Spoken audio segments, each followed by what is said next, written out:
stem and leaf diagrams and finding the averages from tables. Stem and leaf diagrams. To draw a stem and leaf diagram for the following data, then use the diagram to find the mode, median and range. Now, a stem and leaf diagram is designed to represent data, in particular large data sets, and it also enables you to spot anything that's happening in the data, like if you're looking at the age of people at a party, whether there's a lot of young or older people at a party. Now, the way to draw a stem and leaf diagram is you have to draw it twice, and you must remember at the end to always write down your key.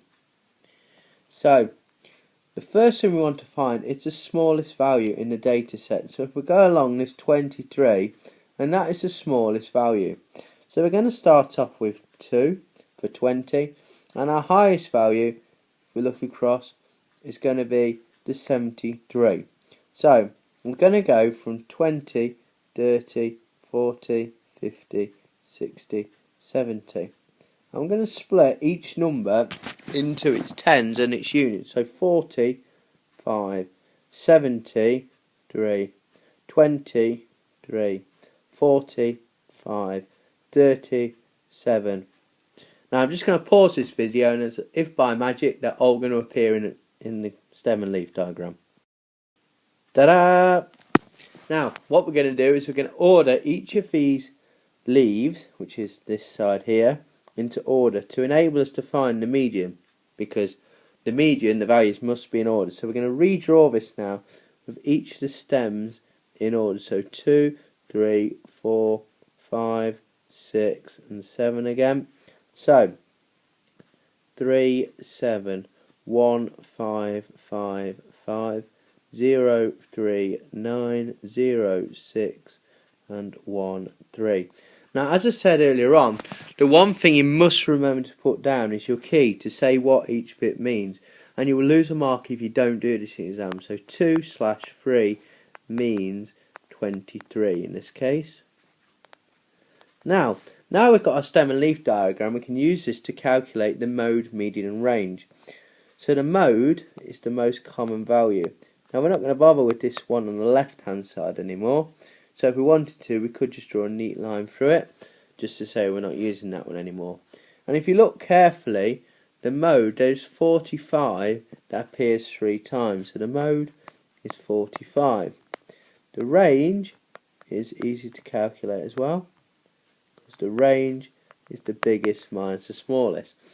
Well, the biggest value is 73, and the smallest value is 23. Well, 73 minus 23 is 50. And finally, the median. Well, median, we need the data in order, which it is already. Now, you've got to be very careful in crossing off values to get the median. Just keep checking you've taken the same amount off each side. Remember, you're working to the middle. So you've taken 1, 2 off of here. You must have taken 2 off the bottom. Now, 1 there, 1 there. 1 there, 1 there. So just keep checking. 1, 2, 3, 4. 1, 2, 3, 4. Keep going. 1, 1. 1, 1. And before you go what the median is, you need to make sure you've taken the same off both sides of this 0. So 1, 2, 3, 4, 5, 6. That's off the bottom. 1, 2, 3, 4, 5, 6 off the top of it. So the number we're left in the middle is 50. So 50 is the median. Now, we could also be asked to find the mean, median and mode from a frequency table like this. Now, the mode is the most common. So which shoe size in this case appears the most often? Which one has got the highest frequency? Remember, frequency means the number of people that had that size shoe. So the highest frequency is 13, which is shoe size 6. So the mode shoe size is 6. Now, the median. What we need to do to find the median is we need to find out how many people took part in our survey. So we need to add up. So 5 add 8 is 13. Add on 13 is 26. Add on 9 is 35. Add on 3 is 38. So 38 people took part in our survey. So if we halve 38, we get 19. So we're looking for where is the 19th person going to be in our list. So what we have to do is we have to do a cumulative frequency, which means you add up the frequencies and you see where would the 19th person be. So 5 people have been by shoe size 4. 5 and 8 is 13. So 13 people have been by shoe size 5. 13 add 13 is 26. So 26 people have been by shoe size 6. Well, we're looking for the 19th person. Well, between the 5 and 6, we've gone from the 13th person up to the 26th person. So that means the 19th person must have their shoe size in the shoe size 6. So the median is 6. And finally, we need to find the mean. And remember, when you're finding the mean, you need to add up all the shoe sizes and divide by how many people took part. So you need to add up the shoe size 4 5 times. So we need to do, because 5 people had shoe size 4, so we need to do 4, add 4, add 4, add 4.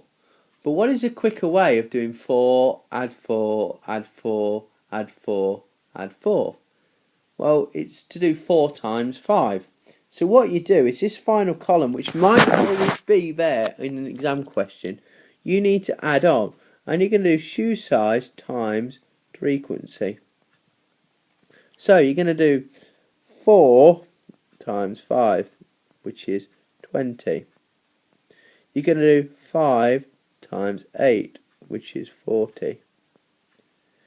You're going to do 6 times 13, which is 78. You're going to do 7 times 9, which is 63. You're going to do 8 times 3, which is 24. Now, to find out the total shoe sizes, we need to add up these new values, so the 20, 40, 78, 63 and 24, which gives you 225. Now, remember, when you're calculating the mean, you need to do the total of all the shoe sizes divided by the total number of people that took part. Well, 38 people took part in this survey, so you do 225 divided by the 38, which if you calculate that, you get 5.92, which makes sense because all our averages are pretty much around the value of 6. Now, please, please, please do not make the mistake here of dividing by 5. You must divide by the total frequency, the total number of people that took part in the survey.